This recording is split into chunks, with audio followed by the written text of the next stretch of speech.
Tú y yo yo necesito una revelación de la majestad de Dios. Porque en veces los problemas de la vida se me hacen tan grandes que yo hago a Dios chiquito.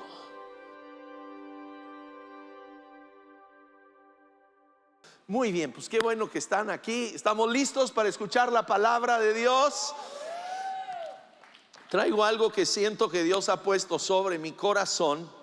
Y vamos a hablar de un tema que en veces suena extraño. Es el temor de Dios. El temor de Dios. Pero el temor de Dios tenemos que entender, no es ese temor de uy, ¿verdad? Me va a dar con un rayo. No. Aunque empieza ahí. Proverbios 1:7 dice: el temor del Señor es el principio de la sabiduría.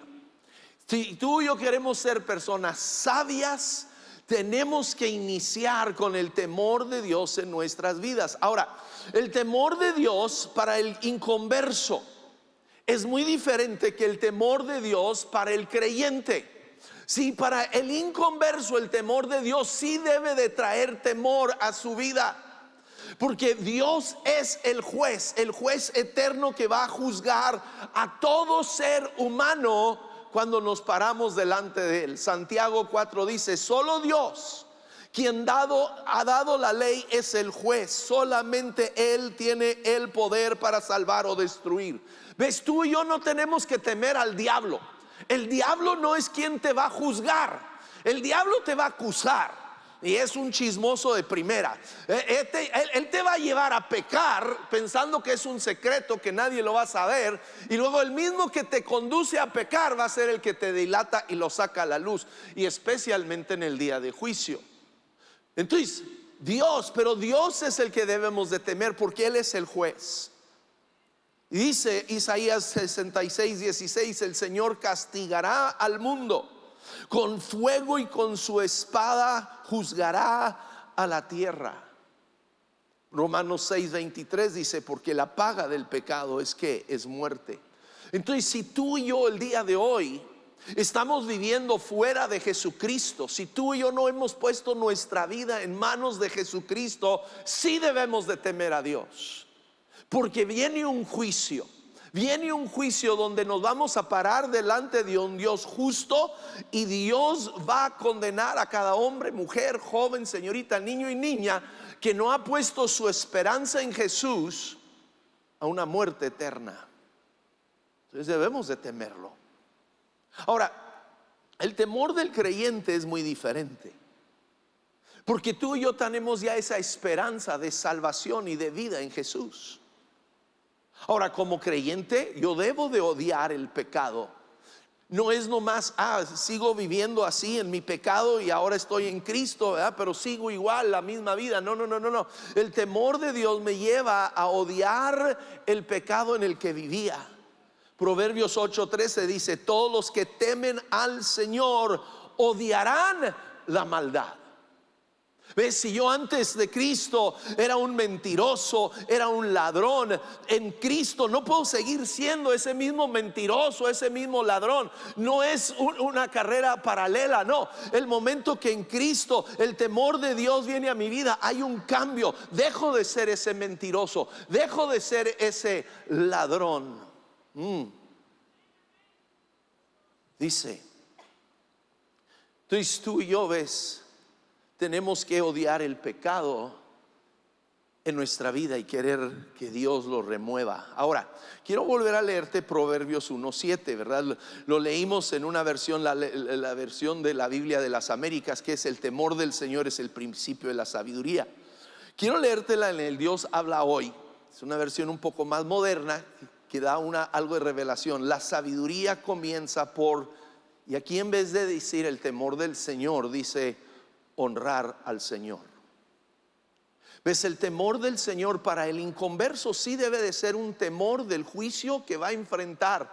Pero el temor del Señor para un creyente que está en Cristo ahora ya no es un temor de un juicio, sino es una reverencia, es una honra, porque reconozco quién es Él.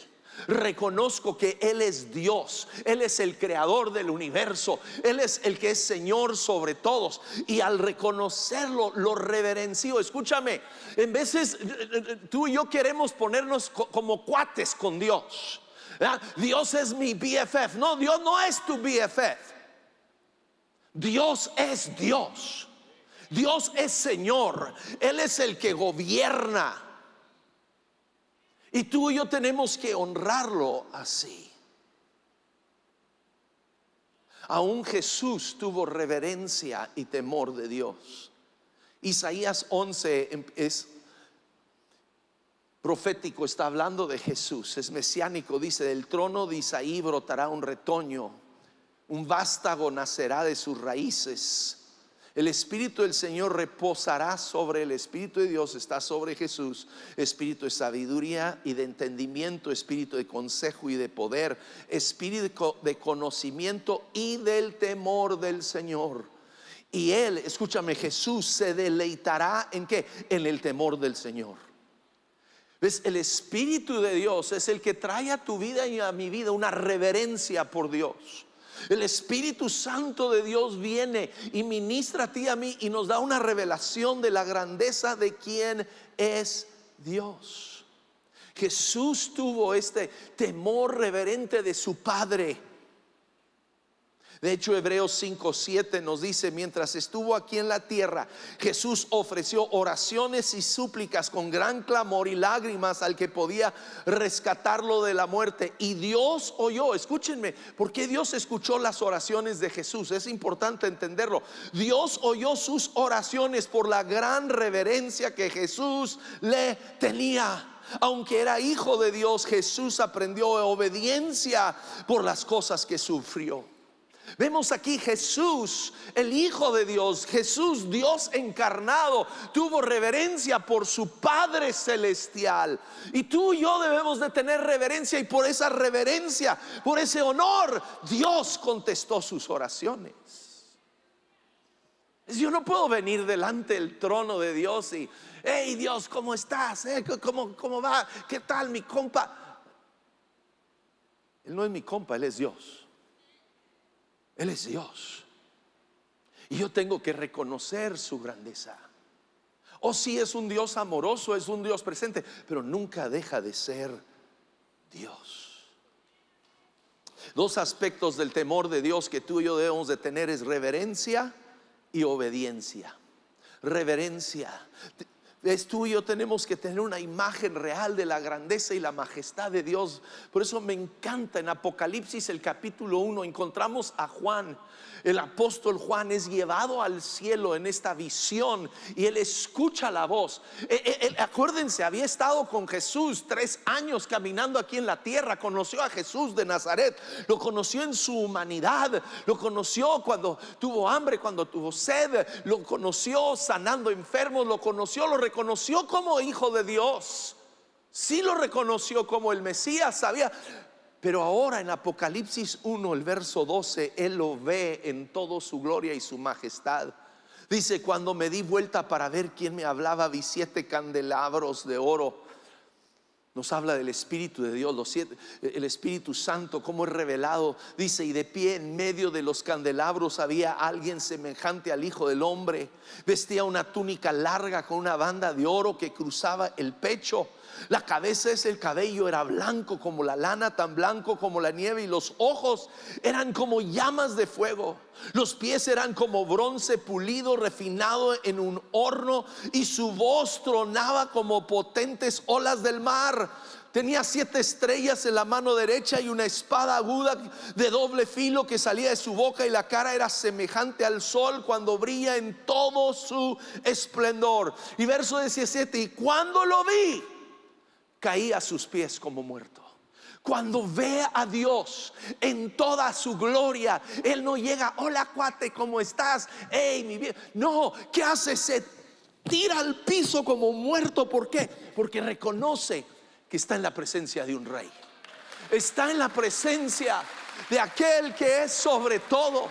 Está en la presencia que es digno de todo. alguien superior a Él en toda manera y en toda forma. Y entonces tú y yo, cuando venimos delante de Dios, tenemos que reconocer su grandeza. Tú y yo yo necesito una revelación de la majestad de Dios, porque en veces los problemas de la vida se me hacen tan grandes que yo hago a Dios chiquito. Pero necesito poder ver a Dios en su majestad. Y cuando yo veo la grandeza de Dios y la majestad de Dios, todos mis problemas se encogen. Todas mis dificultades se encogen. Toda situación en mi vida se encoge. Mi vida encoge al ver la grandeza de Dios. ¿Ves? Dios tiene que ser preeminente en mi vida. El primer mandamiento de los 10 mandamientos habla del temor de Dios. Dice, es Éxodo 23: no tengas ningún otro Dios aparte de mí. Está diciendo, yo soy el único, el exclusivo en tu vida. No puedo tener otro Dios. No puedo tener el Dios del dinero, el Dios de mis cosas, el Dios de mis deportes, el Dios de mi ropa, de mis afanes, el Dios de tu esposo, tu esposa, tus hijos, quien sea. Dios tiene que ser único, exclusivo en nuestra vida. Nadie puede tomar su lugar. Y tiene esa reverencia. Y luego el temor de Dios se revela a través de nuestra obediencia. Nuestra obediencia aun cuando no entendemos. ¿Ves? Porque es fácil obedecer cuando entiendo, cuando me explican. Pero ¿qué tal cuando no entiendo? Fíjense, Jesús aprendió, dice, obediencia a través de lo que sufrió. Lucas 22:42 lo encontramos. Él está en el huerto de Getsemaní y sabe que le espera la cruz, y está orando, está clamando y dice: Padre, si quieres te pido que quites esta copa de sufrimiento de mí. Está diciendo: Padre, si es posible, no quiero ir a la cruz, no quiero tener que hacer esto. Pero ¿qué dijo? Sin embargo, quiero que se haga ¿qué? Tu voluntad y no la mía. Dios quiere llevarnos, ese es el temor de Dios. Quiere llevarnos a ese lugar en nuestra vida donde tú y yo sí venimos y pedimos cosas de Dios y tenemos anhelos, tenemos deseos, pero al final del día decimos: Dios, no lo que yo quiero, sino lo que tú quieres. Lo que tú quieres, oh Dios. Y no siempre es fácil. Como ustedes saben, hace ya casi 2 años, mi esposa Aide, 40 años y 6 meses de casados, 2 años de novios, entonces 42 años y medio juntos. Y ella terminó en el hospital con COVID, entubada. Y yo estoy clamando a Dios, yo estoy reclamando todas sus promesas, yo estoy parándome en las promesas de Dios y llamando a toda la congregación y amigos a orar y a clamar. Pero en ese tiempo llegó un momento, y no es fatalismo, no es rendirnos, pero Dios tuvo que llevarme al punto donde yo tuve que decirle: Dios, no mi voluntad, pero la tuya. No lo entiendo.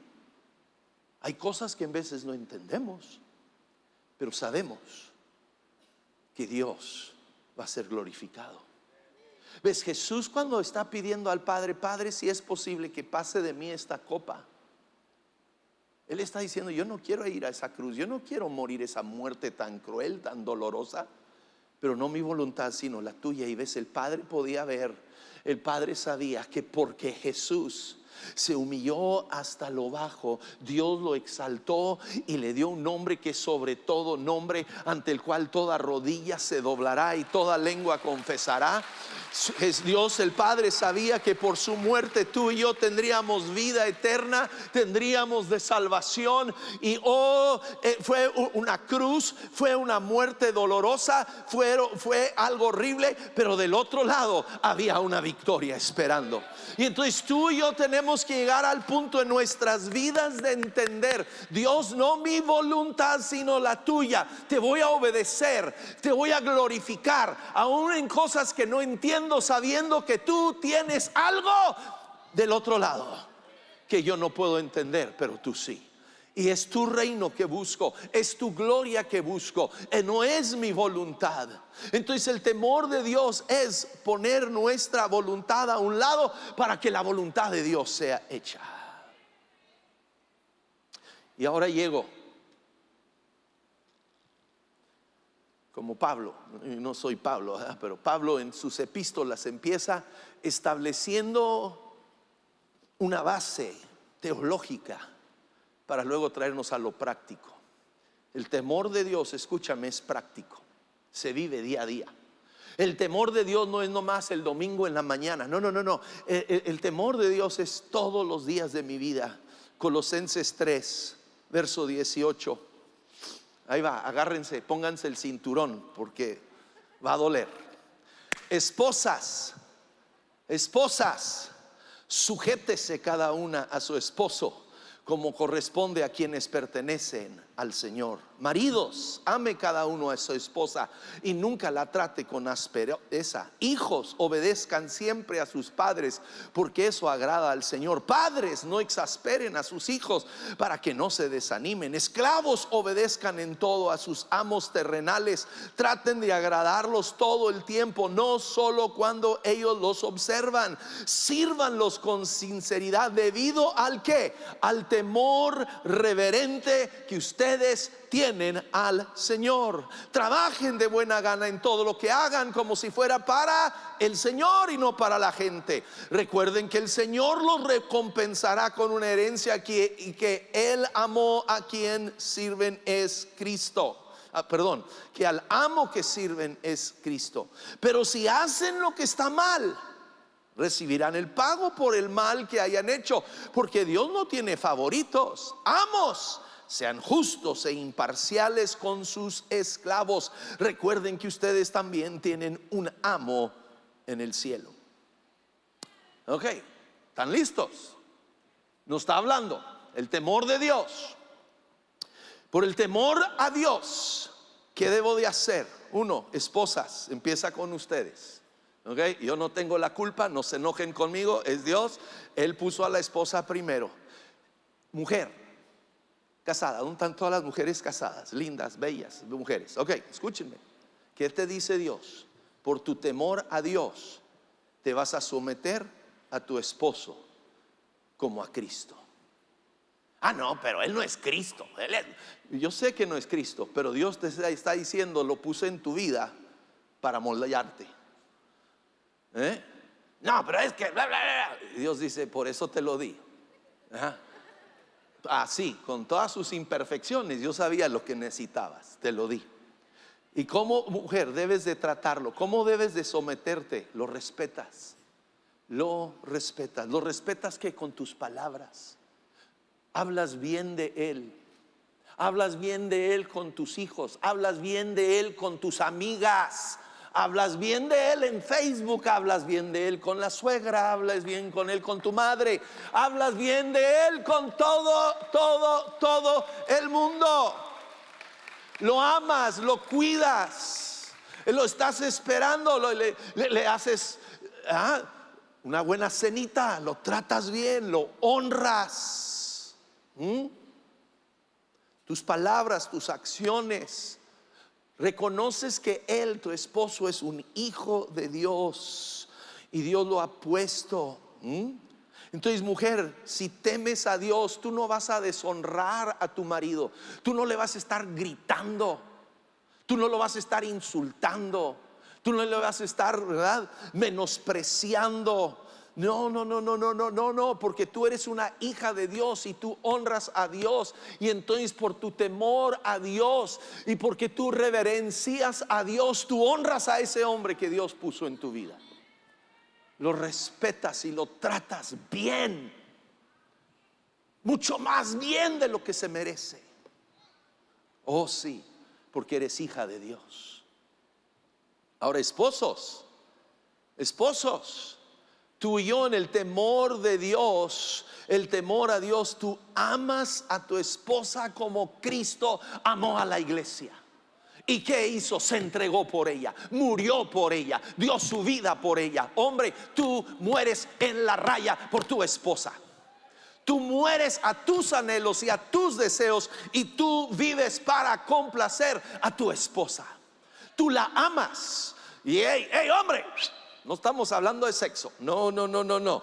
Eso para la mujer no es tan importante. Tú la amas con tus palabras. Tú le hablas. Hombre, tú le dices todos los días, escúchame, todos los días, esa mujer tuya necesita escucharte decir 2 palabras. Si no son, tengo hambre. Esa ya se la sabe. Ahora, mujer, hay 2 palabras que usted nunca debe decirle a su marido tampoco. Usted nunca pregúntele, ¿quieres cenar? La pregunta no es ¿quieres cenar? Es ¿qué quieres cenar? Ok, todo marido quiere cenar, ok. Pero hombres, volviendo a los hombres, las 2 palabras que tú tienes que decirle todos los días a tu mujer, y con entusiasmo y con pasión, es mírale a los ojos, mírale a los ojos. A ver, volteen ahorita, hombres, volteen con su mujer si está allí, volteen, véanle a los ojos, no le tengan miedo, no muerde, véanle a los ojos y dile, te amo. Dile, te amo. Díselo con pasión, dile, te amo. ¿Me estás escuchando, Marianela Molina? Sí, te amo, ¿okay? Y la vas a cuidar. Hombre, cuida a tu esposa, protege a tu esposa. Tú luchas por ella. Tú no avientas a tu mujer por enfrente, ¿verdad? Para resolver los problemas. Si tus hijos en la escuela están teniendo broncas, tú vas y lo confrontas. No, vieja, a ver, ve, no. Hombre, tú y yo como maridos la amamos, la respetamos, la cuidamos, la honramos. Hombre, aprende el idioma de amor de tu mujer, porque cada mujer es diferente. Algunas les encantan los regalos, otros no. Yo ahí le traía cosas y ahí nomás estaban en un closet, de nada me servía. A otros les encantan las palabras, que le digas qué bonita. Bueno, a todas les gusta. Como que a las mujeres les gustan de todo, pero bueno. Pero aprende, hombre, a decirle palabras bonitas. Aprende, ¿cuándo fue? Hombre, amigo. ¿Cuándo fue la última vez que tú, no alguien más, tú le regalaste unas flores a tu esposa? Chin, el silencio que se escuchó. Algunas mujeres aquí, el único lugar donde ven flores frescas es en el funeral. Cuando van al funeral de alguien y ahí hay flores. Hombre, no seas bruto. Perdónenme. Se me salió. Llévale flores a tu esposa. Llévale flores, llévale un regalito, unos chocolatitos, ¿verdad? Algo, una tarjeta, cómprale una tarjetita romántica, escríbele algo bonito, dile, hazte romántico, piratea una canción, ¿verdad? De Sin Banderas o de alguien, ¿verdad? Pero hombre, ponle intención a tu matrimonio. Que tus palabras sean suaves, que tus palabras sean dulces, que tus palabras sean que la levanta, que la edifica. Ahora, hijos, en el temor del Señor, honras a Dios obedeciendo a tus padres, aun cuando no te gusta lo que te dicen, aun cuando no te gusta lo que te piden, aun cuando se te hace que son injustos. Tú, por amor a Dios y por honrar a Dios, respetas a tus padres, obedeces a tus padres, ¿sí? Hablas bien de tus padres.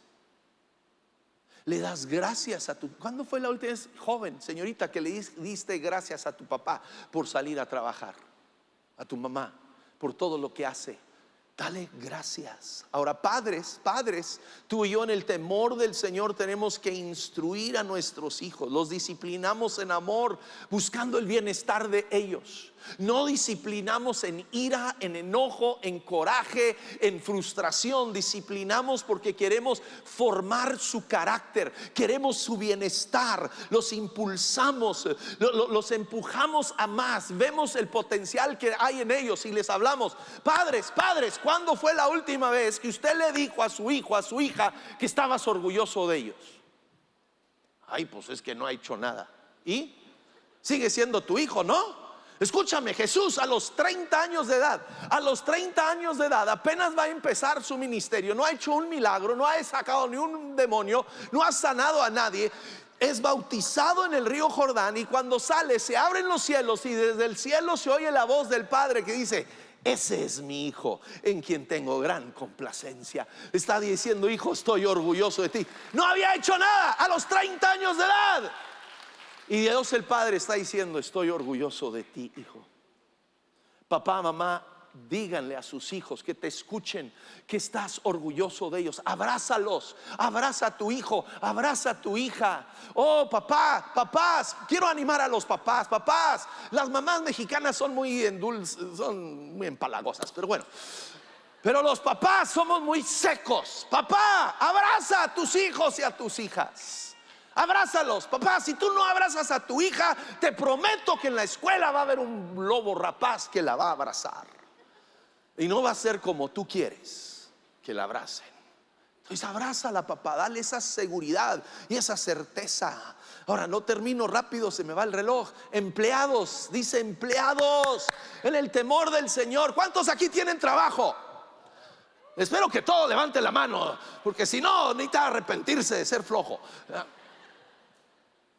¿Qué nos dice a los empleados? Dice que hacemos todo para Dios. Lo hago con excelencia.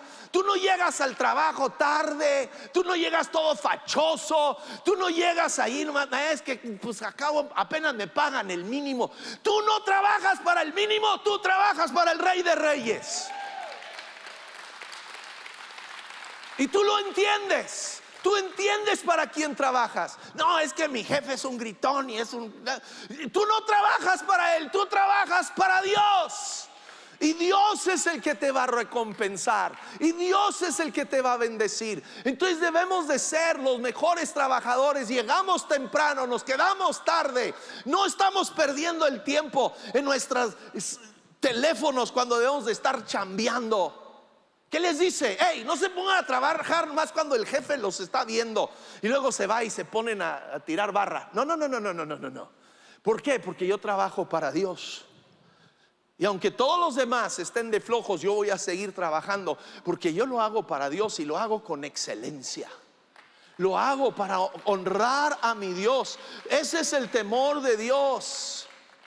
Y luego dice a los patrones: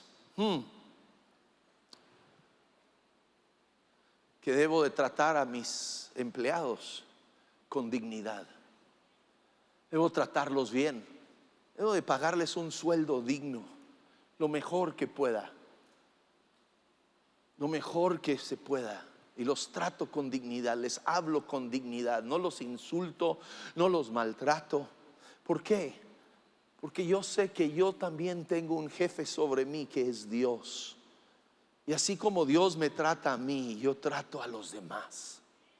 Ese es el temor de Dios. El temor de Dios, ves, es práctico, lo aplico en todas las áreas de mi vida. Y termino, me quedan 2 minutos, los de alabanza vayan subiendo. Dice Salmo 128, quiero que vean las bendiciones que vienen por vivir en el temor del Señor.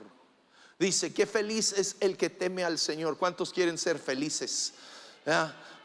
La felicidad viene de vivir en este temor del Señor. Todo el que sigue sus caminos gozará del fruto de su trabajo. Qué feliz y próspero serás. ¿Cuántos quieren prosperar? Empieza a vivir en el temor del Señor en todas las áreas de tu vida. Dice, tu esposa será como una vid fructífera, floreciente en el hogar. Tus hijos serán como vigorosos retoños de olivo alrededor de tu mesa. Esa es la bendición del Señor para los que le temen. Dios está diciendo, témeme a mí en todas las áreas de tu vida. Hónrame a mí, ponme a mí como el único Dios sobre tu vida, y te voy a bendecir en tu trabajo, te voy a prosperar, voy a bendecir tu matrimonio, voy a bendecir tus hijos. Pero no termina ahí. Proverbios 14:26. Los que temen al Señor están seguros, Él será un refugio para sus hijos. El temor del Señor es fuente que da vida, ofrece un escape de las trampas de la muerte. ¿Ves? El temor de Dios es una protección en nuestra vida, y el temor de Dios nos da vida. Termino. Proverbios 22:4. La verdadera humildad y el temor del Señor conduce a, escúchame, apúntalo, subráyalo, es Proverbios 22:4, conduce a riquezas, a honor y a una larga vida. ¿Cuántos aquí anhelan riquezas, honor y larga vida? Inicia viviendo una vida en el temor de Dios, reverenciando a Dios, obedeciendo a Dios, honrando a Dios, no solo en mi relación con Él, pero en mi relación con las personas a mi alrededor. Yo honro a Dios en la manera que trato a mi esposa y trato a mis hijos, trato a mis colegas en el trabajo, trato a mi jefe, trato a mis empleados, todas las personas a mi alrededor. Yo honro a Dios tratándolos en una manera que honra a Dios, viviendo para que Él sea glorificado en todas las áreas de mi vida. Vamos poniéndonos sobre nuestros pies. Y si tú anhelas, si tú dices, Dios, anhelo vivir en el temor de Dios, anhelo vivir esa vida honrándote a ti, Dios, en todos los aspectos de mi vida, levanta tus dos manos hacia los cielos, levántalos abiertos hacia el cielo, no puños, porque no estamos peleados con Dios. Venimos, Señor, hoy venimos, Señor, anhelando reverenciarte a ti, reconocer que tú eres Dios, tú eres el que gobierna en los cielos, y tú eres el que gobierna en mi vida, Señor. Y pedimos que cada aspecto de nuestra vida, Señor, cada aspecto, Señor, cada relación te honre a ti. Quiero honrarte, oh Dios, en mi trato hacia mi familia. Quiero honrarte, oh Dios, en mi trabajo, Señor, y en todo lo que desempeño en cada área de mi vida, Dios. Quiero honrarte a ti y que tú seas glorificado. Hey, muchas gracias por acompañarnos el día de hoy. Te animo a que te suscribas para que estés al día con cada uno de los mensajes que estaremos subiendo en este canal.